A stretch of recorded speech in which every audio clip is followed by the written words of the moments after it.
Play chess with ChessRabbitt. Hello ladies and gentlemen, this is ChessRabbitt, and what you're about to see is why I play the move 1e6.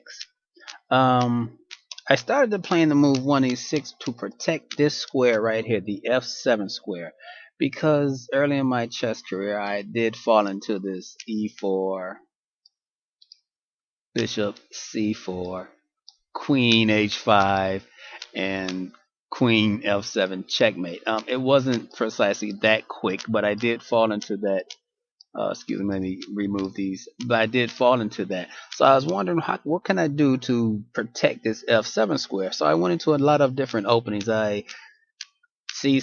I went into the Caracal, the Pierce, the Sicilian, King's Indian, and I noticed one thing that most moves had in common that didn't most opening books had in common that didn't include the move 1e5, and that was most of those books that didn't include the move 1e5, of course, because you can't do it, is because they all had the move 1e6 in them somewhere. And there was one thing that I noticed. There's one thing that I've noticed of all of the moves that didn't include e5 is that all these openings that didn't include e5 had the move 1e6 in it. So I was intrigued by that. A lot of variations of Sicilian, Caracal, King's Indian defense. A lot of them had the Pierce. A lot of them had the move e6 in them. So I decided to start with the move e6, and that's what I did. So I started with the move e6. So no matter what white plays, if white plays e4, if white plays d4, if white plays c4, if white plays knight c3, kind of a crazy and opening move, but it does happen. If knight plays, let's go back. If white plays the move knight f3, and even the move f4. Now, the move f4 is sort of interesting because I had a computer, or I still have it actually, that I played with it, that opens with white, the birds opening quite often.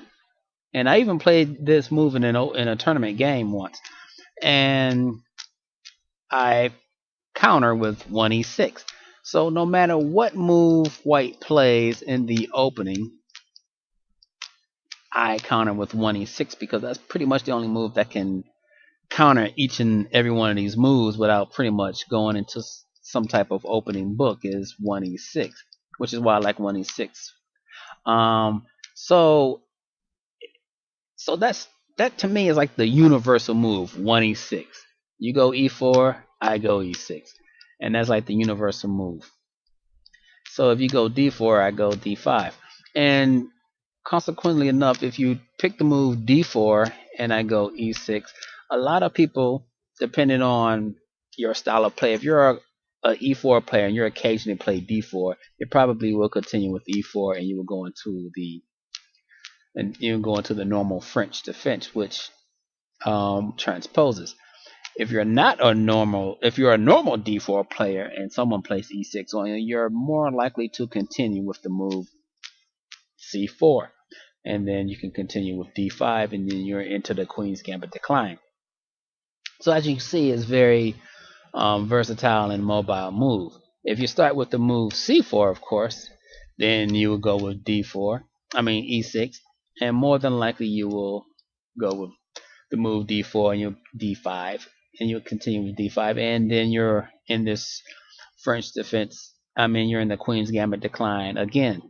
If you start off with knight c3 and you go e6, more than likely you'll probably continue with e4, because you can't go c4 now because you started e6. So you'll probably continue with e4, then you can continue with d5, and then depending on how you normally play, most people usually do this move here, and you can't capture right now. You can't capture this pawn right now. So what you'll probably do is you'll probably just make some normal moves in here, you can protect this pawn here, and you're off and running. If you go knight f4, knight f3 first, and you play, of course, e6, you may continue probably more than likely, I would say, with d4, and then you go d5, and then you'll go, no, let's go back. You wouldn't go continue there. You'll probably go c4 here. And then in this variation, you will probably continue c6, which is the Slav, which is more than likely what I would do. You could actually go knight f6 here. That way you can continue. That way you will keep this diagonal open and quite possibly continue with c5 later on in the game. So this is what this is my plan. A lot of people think I played a French defense, which is not necessarily true. I just play e6 to whatever move white plays, whether it's e4, d4, c4, knight f3, knight f6, f4. I mean knight c3, f4, whatever the likely move order is. So if you play e4, d4, c4, knight c3, knight f3, or f4, I am going to more than likely play e6. Now, e6 does present its problems. It does cramp this bishop here. You are going to be, because of the French defense structure, you are going to be you're going to have a problem with this light squared bishop. But you can either do one or two things with the light squared bishop. You can treat it like a rook and put it in the game later, or you can trade it off. If you're in a, say, the French defense exchange variation, you can change it off. And there's various things you can do, but you can just treat it like a rook and play it later. So that's why I play 1e6, is to protect this f7 square here. So that's it in a nutshell. Thank you very much and have a nice day. ChessRabbitt out. Play chess with ChessRabbitt.